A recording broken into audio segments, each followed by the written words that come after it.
Hello, Dr. Andrea Coyle here, and welcome back to our next video in the Power Tools series, Name It, Claim It, Tame It, Part 2. Let's get started.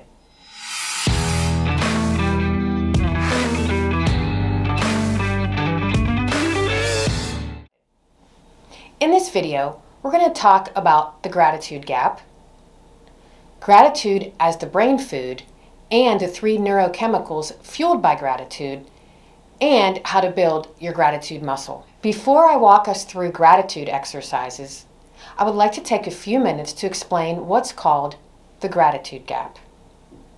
Comprised of negativity bias, distractions, and mindset, the gratitude gap is an unfilled space of disruption. In our brain, we have built-in negativity bias that keeps us focused on what could go wrong or what will go wrong. For example, many of you have probably said or have probably heard in your lifetime, "Don't play with matches. You'll catch the house on fire, you'll burn yourself. Don't chase the ball in the street. You'll get hit by a car." The negativity bias is that something can or will go wrong. And I want to be crystal clear for all of us in the clinical environment. When we are focused or preoccupied on failure, that is one of the 5 guiding principles of a high reliability organization. And in that particular environment, this is a good thing because it can mitigate a possible safety event. While working with clinical nurses, I sometimes hear the day starting off with, "We're 1 nurse short again. We're not going to get lunches. We're probably not going to get a break, and it's going to be the worst day ever." Think about the negativity bias, something can or will go wrong, and think about how that sets the tone for the day. The second piece to the gratitude gap is distractions. It is estimated that every 40 seconds we are disrupted when we are in front of a computer or on a device. Additionally, 75% of millennials say that they feel consistently distracted. And what's alarming about this is gratitude and distractions do not play well together in the sandbox. And the third piece of the gratitude gap is mindset.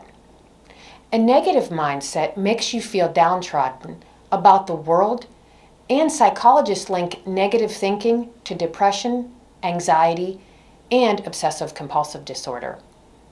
A positive mindset is the way you think, believe, and act, which brings happiness into your life. Having a positive mindset benefits your psychological well-being as well as your physical well-being. Gratitude is also supported by science and is a good brain food.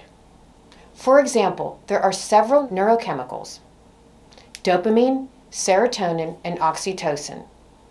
All are released in your bloodstream when you write, reflect on, or express gratitude. So let's begin with dopamine.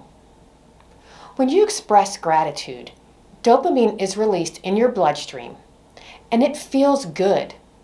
It triggers positive emotions, and you feel more optimistic, and it fosters camaraderie. Serotonin, when you reflect on or write down positives in your life, your brain releases serotonin. And this enhances your mood. And think antidepressant when you think serotonin.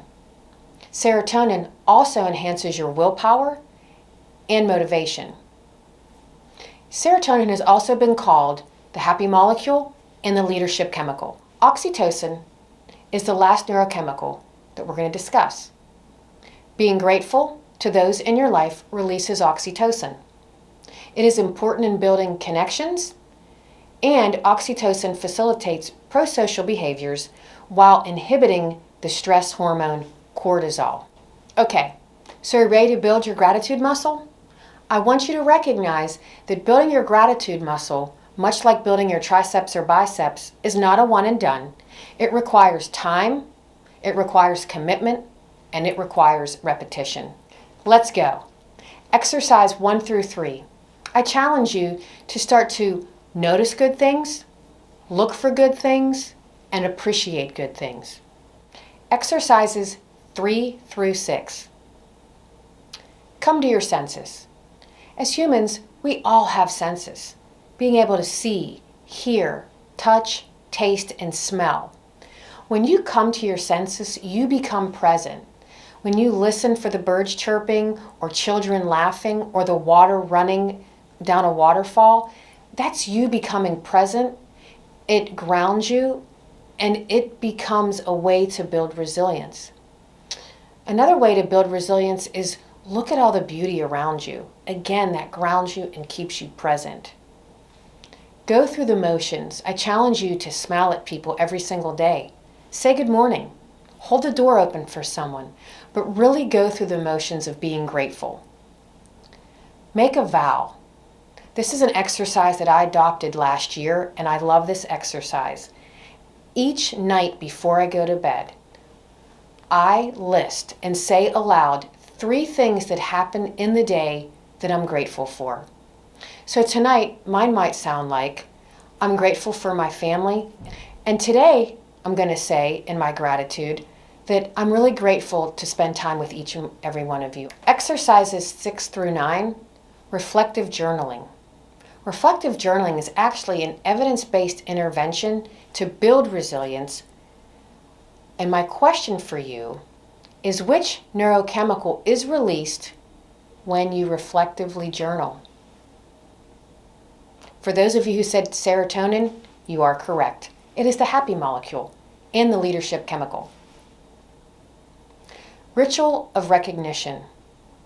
I challenge each and every one of you in your work environment and even at home, start a ritual where you recognize good things. So if your husband does something nice, thank him. You don't necessarily have to give him a star on his forehead. If you have young children, maybe you can give them a star for cleaning their room. In the work environment, you can have an employee of the month. You can recognize people in your newsletter, but that is a ritual of recognition that I challenge you to keep up with and do. Remember, I mentioned this is repetition. It's not a one and done. Gratitude exercises. I personally do this exercise. I carry thank you notes in my purse, and I give thank you cards out. I write them, and sometimes I give them in the moment, or sometimes I send them in the U.S. mail. You can always thank your mentor or thank someone that did something nice for you. And then gratitude huddle. I highly encourage this.